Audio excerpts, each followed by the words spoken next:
wonso kasa echem se wo man Ghana wasi amanyuku e wa ha bi mu kasa papa esanse wo mu petumiti sasam na ye nokure anasa nye nokure wo mu ti ya na ne ekwan wo mu fa so ti ye no wo mu de wonsam aba monten so wasi se wo mu ti nsam na wo mu ntena se na wo mu nya mu hwehwe mu hwese ne wo mu ba beka no aye nokure trodran fa wo ha anasa mane bi ama ne ente wo pani kasa wo chemu se ndc amanyuku ne amanyuku a wodu aka ebi na mabonte su chemu sa aban hihye ya wode kodom IMF no enya de wonyina so bia ega kwakọ esa aban yi twa nkontopo bi ade akira IMF inti sika ne de yenyi ye ni free so enya de abosia ye kobone esa beka no wochem sesensem no enya de anukura bia wom yasha International Monetary Fund IMF a womu yeku a womu CPC ta womu jina womu naso ye papa womu akwadare wo sikasemu enti abia dense wo beka se wo yekuro okwa akwadai da wom anase bia dense okopɛ besia womu ho a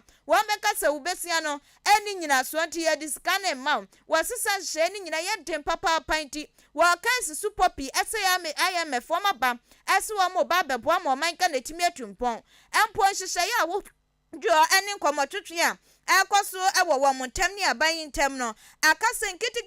bi na tse wo mo de ni nyina da aba wie ya bosia ya kopɛ no wo mo de bema ye ana wo kyerɛ sɛ ye hwɛ ni ma enkosi busumi a ye ba besi mo bubu obusumi ni de etoso enum sɛ wo ni monyamfo kin oforiata ane wo frusimpie ni apawo mrahye bedwefie na yakoma sika wode kwakoto dwa aye den a IMF hu se bebem na ebebem so na besia ne yensa so etimi aka wo no wo mu gidie ye papa se niema ebekọ na akwa mu na besia ne so yensa etimi aka ana wo che se ndc amanyiko ni de etumi a wo mu penti wo mu soli ye ya na che se wo mu sem no wo mu kasa na sentem kra wo tetete ese bi mu che se wo ni monyamfo kinoforiata wo mo na ba ti ni dibre yenyi free ni sem ana wo che se wo ni monyamfo kinoforiata wo bon ho modin ye pa na hwa IMF nhihye ye kra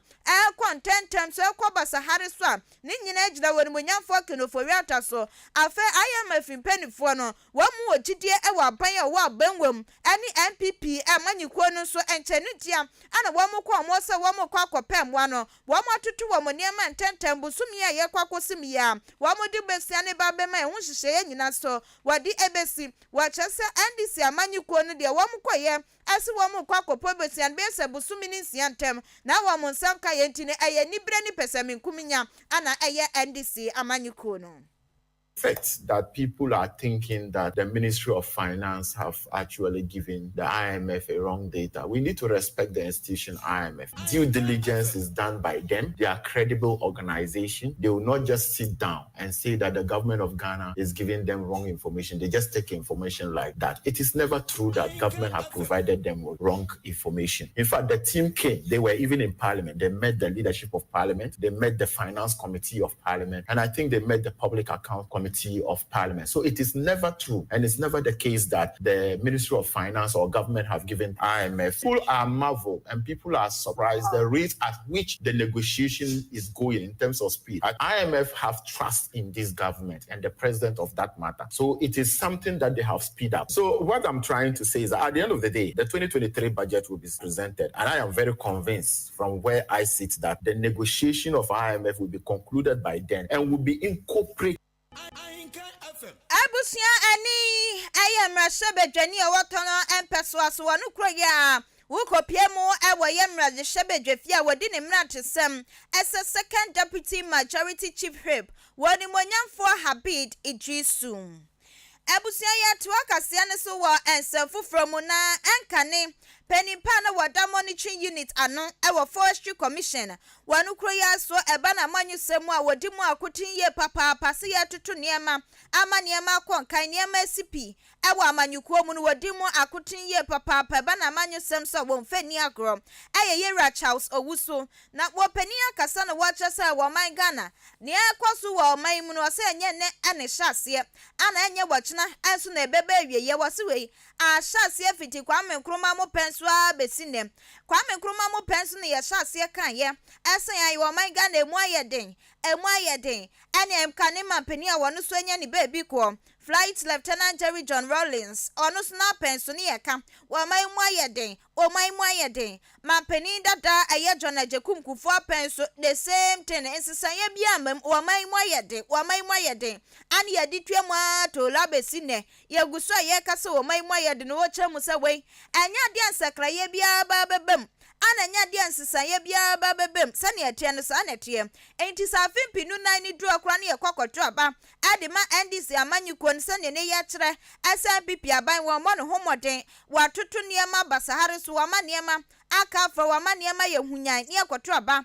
adema NDC amanyuko na wose NDC amanyuko no woni hihye papa bia wode ba begu apon so ama wa man mu amu ayeden no atimi abofom woni hihye bia wode ba besane sane o man mu wa ba kura ne aban ye eno ana tse wa ba beto so saso na aban foforo ba wano so ba beto so na o chem se NPP ani NDC amanyuko no wa mu nyina wa mu ya ade baako wamu ya ade baako ne wamu kananu na tse wamu ye anya de NPP amanyuko oba ye na NDC wa hawo ne atetia wade o man Ghana na mu no wa ba be ye nsakraye bia wo mu saso na NDC amanyuko soso ba wamu so nya de a wamu ba be ye nsakraye bia wo mu tianya timamufo ne wose ye hwe na ya tutu ye niema ye ade hye ne ye hwe eye ye niema ye sine bia o man ne betimi akwankan watro ne sams na watchem so wo hwa amanyuko mienu NPP ne NDC ne wo bia ba banwe mu atese wo bo ne ho asafo hene saa wo bi susu ko opposition mu a wano so pepepe wo be bo ne ho asafo nsa se ye de tumi hye ne saa wo ba obetutu ne ma yesu wo ba enye wo ma me ye hwe wo se wei akwaso anti wo be sre Ghana fo ye papa sa amanyosam ne ye hwe na ye ntwe ye hu firi mu na fe ye nkasanke ye hu momu empe wo man ne empumtuo ye nkasa ye nka ye hu emomu na empumtuo da ne de nyina ya de boy ya amanyofo ne tiri so no ye nkasa ye nka ye hu momu ntutu ye ne ma ye na ye mfa de antu ye se ne be ya sa empumtuo ne ye so ade hye ne ye be hwe amatimi abemu wa kire se sikasama atoba ha sikasama atopi ade hye se ye betimi ahwe atutu ye ne ma ye pam ye sikasam enso atimi agina pampe ne wo stress Ghana fo ye nyina ye nka bom na sabre wo haw ne ateti ya ye kom ne ye ntimi ensomo na ye so ye famu die bia ye betimi ye ne ye ntimi nye wo trust na wo chem se ye tu oman mu a enso ne man kitinkitin bia ka ye nka so ye betimi ye no ye ya ne ye kwakokra wo se ne ye na sefem kra ne se koko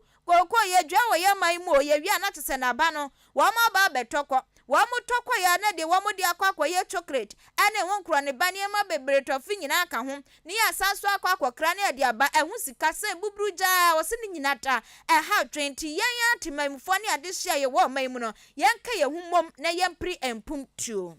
the woman say enya de foforo ye reku for the new ura ba umia ne party between 2012 and 2016 now oman na ye nyina ye na so se ye pen yi omo ba na oba kire ne ma ekoso na omo san de ho anu yi asan de atodwa e magana fo benya gidi kete pa o mu se ye de oman ne hye omo nsa ye gidi so betime bu oman na amna yi ye nua no ndc fo a na omo fi se ye mo kwan omo ne betime aye oman yi because Ghana mentisa ade bi bu akosoro amna be fam da se ne ye to oba na owura John Dramani Mahama ne NDC ba power ba bia ye fu awe ya te so kura emro or this incident 2 months not the 5 city about the NDC actually the omba ombetima ye niema omba ye hudisi MPP chire say niema bo wo soro omba ye hudie because the bibia ya amanyosem o man say ye pese ye ya amanyosem a ye say ye tie ase say amanyoko no tie oman mu no man tie amanyoko mu ndi ye som oman ye mfu ye ni nhwe oman no say ye nhihye ye a ye nsen and the concept now about one factory and 40cc factories nka ama niema nkitikiti wo ha ni kwan say ye de ba oman ma ye koto de ba oman no eto etwa oman pani and another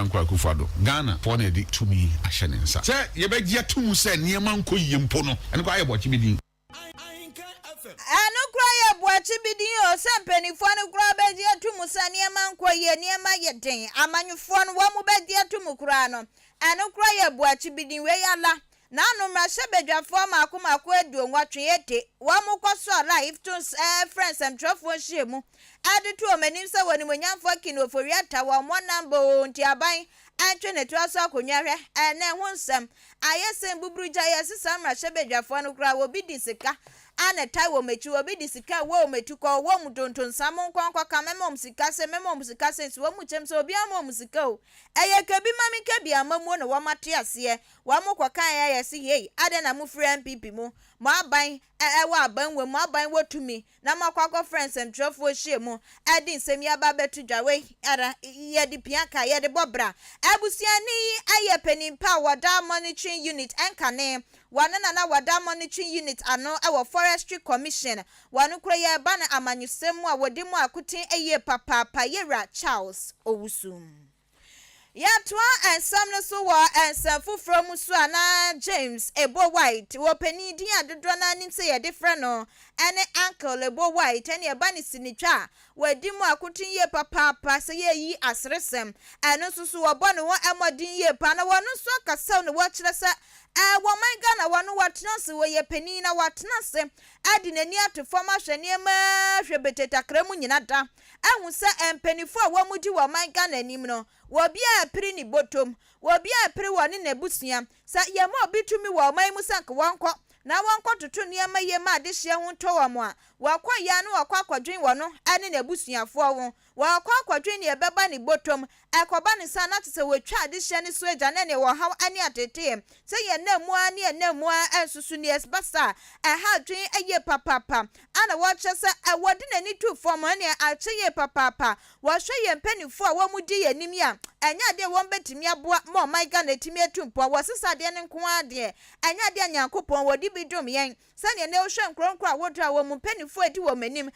tutu niema mo nkro ni tumpom sane Nyankopon ehira wo mu mpanifo animdefo no wo so wo my Ghana ye de ne de ntisa na ti o enya nsa kra ye mpanifo Nyankopon de wo mu dum ye nyina da wo mu ba wo bia adwen ni boto ho ana wo chemu sa amanyofo a wo ma ba bedu wo man so wo ma ba be hyebo a wodro nyina wo bia ba ye no anya de ne wo mu kan ne wo mu di so ne wo mu pe eno ana tese wo mu ye wo chese okokopiem wo mra hyebedwefi a empo amra hyebedwafo wo mu wo hwa yesi wo mu ana wo mu gina aban no ani ade hyentem ne wo mu su kwa ne wo mu pe ne wo mu kwakoye wo mu krapo de wo se kon wo mu sika mu ana wo mu dwen eto wo mu kwa ne ya hye mu se wo mu kwakoye ne wo mu nko ana saban ne ba na obeka bibia na wo magye so ye bewi asena tse wo mu ji wo musika egu wo mu botom wase ni nyina ha twen ye pa na wo pani trust no wo chem se wo no uncle Ebo White ade ba ko etwa ne suru mu kura ani wo man Ghana ne creative sector na ya tutu na jeje mu sane eno na kadi sika pa bre wo man yi ani etro a wodo na ka ban yi agi wo ho ani na no kura san so ye sra ye bia je se ade ade se nyina na tse kosoro sane ahoho ba kura mu a wo mu ho tro na ye sika se buburu chanso abayi ba ya watu na jeje mama chese creative art industry no eno so atro ba hanti eno kura ka ho bie ana ma wo man Ghana yesika sam enso etimi akọ FM. I am not too confident that any government will do this for us because the experience we've had, and this is a 68-year-old man speaking, so I'm not talking about just current affairs. I am saying that what I have found over the years is that we have not been blessed with leaders who care about Ghana. We've been cursed with leaders who look at their pockets first. What am I going to get out of this? And so some of the discussions we are having, and even if we give them all the data, it won't mean anything to them. And that is sad because that's the way it is. I am suspicious of anyone who spends more to get a job for which you will be paid less than what is put in. To get to parliament, for instance, you would spend so much that if all you are coming in for is your salary and even the ex gratia, it will come nowhere near what you invested in it. And yet, people are prepared to die for it. Meaning that we are not coming because of what you think we are coming. We have seen something that maybe we cannot tell you about, but it's there. We cannot talk about the creative sector in a vacuum. Nti abusia anu o hwe so obi bre eso obi yemra hyebedwani na sika wode prenya obi kra timi kwachicheska na mi ka gro obi akwachicheska wan chiche kra na nye 1 billion wa chiche eko wa pritumi so obeba be yemra hyebedwani o mi kan so wa kwamra hyebedwafie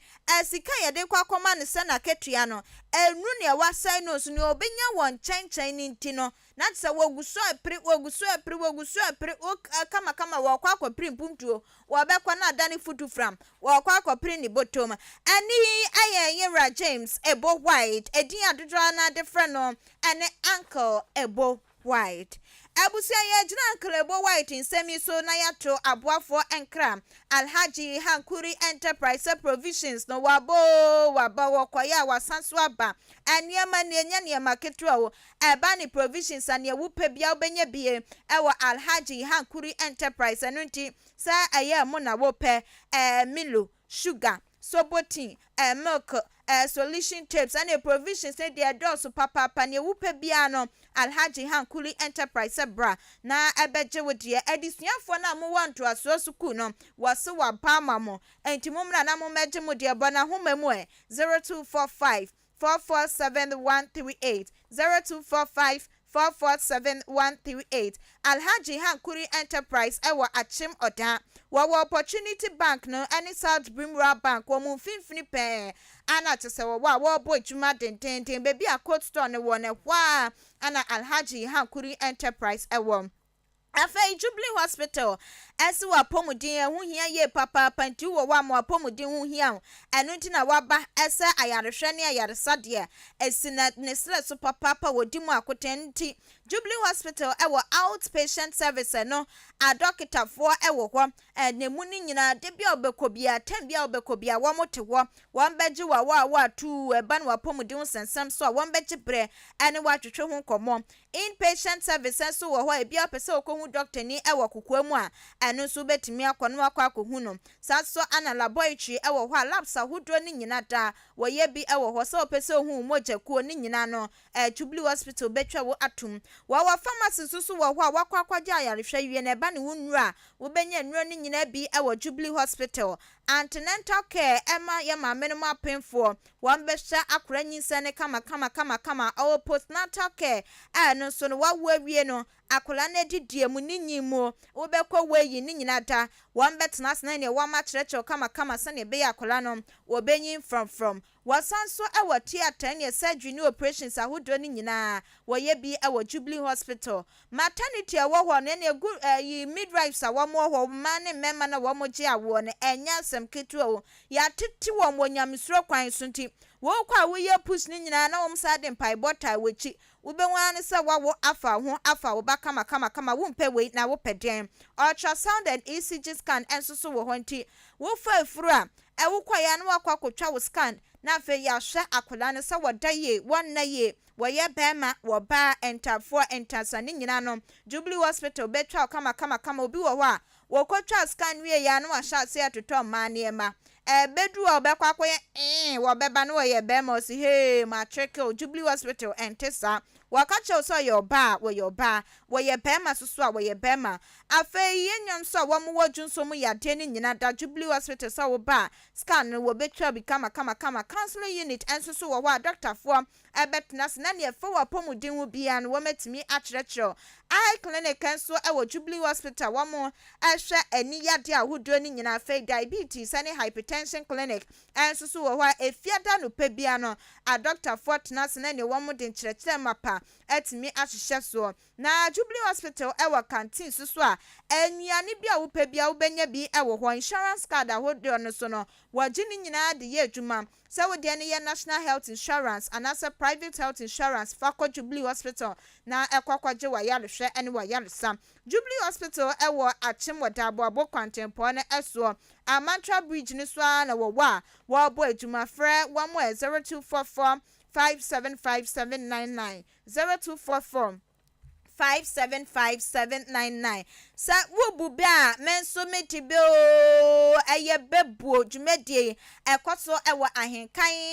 93.3 FM eso memenda anwumre no so pepepe na chese bedwafo atena se na ne wo mo de ebebu no ahyehye so eye akansie so de ya na achede da so ntiwe no achede bafu pa na chese eda so a enya sem ketwanti ujun di sa wotebe wubu be enfant na fie bra na betro wutin memeneda betnas na so bebu bi na ye ne animdifo ana edi dwuma no enti ebe no ba na wubu chia na wan betenete wo kama wubusu na demu a na ya boy nsem amount fra emen na so bra betro wutin 0593 649595 0593 649595 natio bra be sha achima boabo ne ekoso wa ha eya na mempese meka se weni ese weni ensa wo kachire me kachire wane ekoso no hu ye enti branefa ho bedom Ochiman Development Association eku a epre Ochiman empumtu ahase ewa Achima boabo ena aban no de wani tu ne so a wodokono ubedi ne kwawu enti brabhwe Achima boabo ya nkasa yetama boyebu ene ye kuro no ye siesie mu papa pantidachi bi uba na Achima boabo etumpon a mekasa aban o ya nkasa ne ye ya ade wonsom woni nipa enti Ochiman Development Association se brabeka wom ho na empumtuo ne aye pre no enso Ochiman enkronkro ahodo anyina so ntine obeye nie obeba Ahenkan FM na waba betro wudin wotro wudin na watua 10 cedis afebusumi bia wobetua 10 cedis na tse yebobo ne nyina no na ye dia pre empumtuo ama Ochiman enkyerechemu bia simidie na wafrɛ mai na waje 0594 467029 0594 467029 afewu didwa wo ton wade wo so timi bo hu de rese ne be ya wade ton de na ebekọ enkan na wo mfa so etimi adọsu na mum wo bebo wade ton de hu so de rama ne nya Ahenkan 93.3 FM eso ye hihye yen kama ebebo ama wejuma so etimi etumponti from marketing manager I was 0244 290093 0244 290093 na woni ye eni edwam na wobi apedan na wo pe no wo pe single room self contained ene ne toilet ni chese ne dware ne kitchen bibia so hyemu kama ene o hyemu a wono kwa wono obi ani twaka bia na edan no wo pe wo baby ti se asene afei odan amantra abuabu living bread any bungalow ehwana te se wo pedan nti wo bi a we ententem so wo bi a na wabo emai mu 0543 350934 0543 350934 na se ni wo pe no wa ba beje ne ententem so afei ye to akase no eso Abusia ya transem ne so na Achim aboabo ewo Brim Central Peswa eso adehye wa Achim aboabo aka omo abomo a wo ni eku edin edo wo so ene Achim aboabo Royals Association wo maka omo abomo asabroba bepiemu ewo Achim aboabo a ene tese gatesa na atoba ha ama tese nsuo to a na nsuo ntimi enko nyina wo ma hyase a wo mo eye wo ma de kama wo mo primpum tuo enso ede ama omukro no na eno ana ya mani boni kwabna akim wote ne ho egu monten so ana tese woni adehye bi atwetwe nkomo no wo mu kyerem se gata ne ekwan na wo mo ye no wo mo hyase bo aban ya chepa wo mo bo aban aban na twe na so watwi na ni kura wantimpo so odogo bi nuabe enti na wo sesa de wo mo akasa hwe na wo mutimi atutu niam yi a wo mu kyem se wo mo bebo ye papa ma Achima boabo ensusu etimi atumpom na wo mo atwas na wo mu kyem se wo mo so wo ma afemu die bi a wo betimi aye aboa mo aboabo akonkan wo mo ye efsenya na de wo mo de wo mo ho eto amanyefo ensusu esubie mo mu kyem se amanyefo wo ma duo mo hua mo ye papa enya de wo mo de wo mani eto wo mo so wo mo sanso ejina so edina sipiesie pa ema eku edin edom so ene Achim aboabo Royals Association a ene penimpa wada odi media networks ano eka ho bie eye wodi Ahenkan Kwame yebo asenpo wetimi aboa na waboabo ye Achim aboabo adehye so ano ama omudi dwumadi chencheche bi ehye so wom so ma ye krado pa eso ma famu die bia no wom de begu apon eso Ababumani ayese ye be fatu ye ho so na yesisi ye kru senya mpenifo betutu hanoma omanya asembia anka nkyere na be pimni ye kwenda so yese na ati ya na hwe mabun senya ye nkasa ye de ye pepa ye piafi ye fiefie mu a na je se adwuma na eguso ye pese ye betwen na aban bia be ka che se obeyesi ya na obeyesi eno nti na hu mabun ya etu ye hu asi wo emayoa ekonsuo mamu on ma ye wo mu so yenso ye de hu agim de odin sika boa de odon so de na hu odin so be boa no so de aboa ficha no pa be pem sabri adwuma na ye no ye de asida be manyame na de ye tosu me dia sidama odi Ahenkan ne nkrofo a omde saa adwene baaye eye omba yenso yenso ababma yenso ye de adwene aboa ma sisi adwuma na ekoso na eye de eye ahoho a se enna aboaboma yenso ye mpuntudwuma if the politicians no ya bre wom we sole na meye we ama ye meye we ama di ja saa de no na kuromafo no yen ya kase ebe ye adwuma ebeboa oma dada ya che ye ka kire kro aka nyina so se ne aboama ye tu ye ho asi ose ye oma adwuma no omofo omoni nto obia so sa ban ana se MC bi temben bono so mo nwe ho a ya ye bedwe ho na ne kase ense odi Ahenkan nyame nkoto nshira no se o wadwempa wo man nyame mo ai ne nkoto nya adwuma abusiani aya dish ebia wamo achima boaboa sabre wamo ankasa pripum tuo ama krono na enuachi ana unit committee member wada krona no eye kebrako enso gebre ene adihye atwetwe enkomo committee member organizer no watch maboabo be mfibe mienu be mfimi ensan na bamba so be ye kwan edi aman na ambetwa gates bibeto na still na ekwan nkoso magates ye twae no ebinim kwa tutum prepare yasa committee members wa ade chie ne nkofo ba ye ho ensu to so na beta tem tini sent na be na watwe be enan na se obosumi etwami na ye nuanu bi omo nkran from Royal Association on by say sene aban ya twa aban ma no ntino ye nkasa fanka ye humom ye kwasafudwuma na ye kwan ombodwa na ye na my tree yes saska krakra wonso read by ampa na watwe esi me we say dwumade no ahyase nso no ifepa yenso ye committee members e wonso dia abanso dia senso na dia hu jim befa konya yeso say ye dia nutu abanso na maya ko wi na obi anhwe aboabo example ya ye na obi anso emfan moa na umtimi amoso nya impuntu o mantem safudwuma no so timi ebema timi ma impuntu dwuma no so ye de ekose na aboabo yetimi ya ye hyase gata ifefe a na ekoso abusiani aye unit committee member wa wachim aboabo kebra konene ana etie ye ne agina ne nsemi so na ye de ne anwumre no nsia kase ebobo ne ne de nyina asinti wadwentwere ba ye no medemienu bi etwa esuom we dia boss kase ne edidem otie papa kase ebo no so edenti wachia ye nyina ye so ye giwo so na wadenchia ma okran abusuamu ni nyina ne Cecilia okran Mary okran Peter okran wo mu nyina wo mo eje wo so sab ebo asamo edifri achim kokoben ana wode ebaye we so ese wotie kase ebo ne papa na radio ni o radio papa ye dase enso ene wagenkyere ye di esina enchia enko ema mame Agata Dua mi producer ne mame no enti mame Agata Dua wo ba eyi kwabna kimo se na nwumre wo cha papa wada wa support wan wo na anko be den wan wo na ka wote wanu apaya furu koto dwem se nto wonu na eba no enti wade nchia piesie enso so ema ene anwumre mi producer wotena efidie na chichinchim efidie no efru mama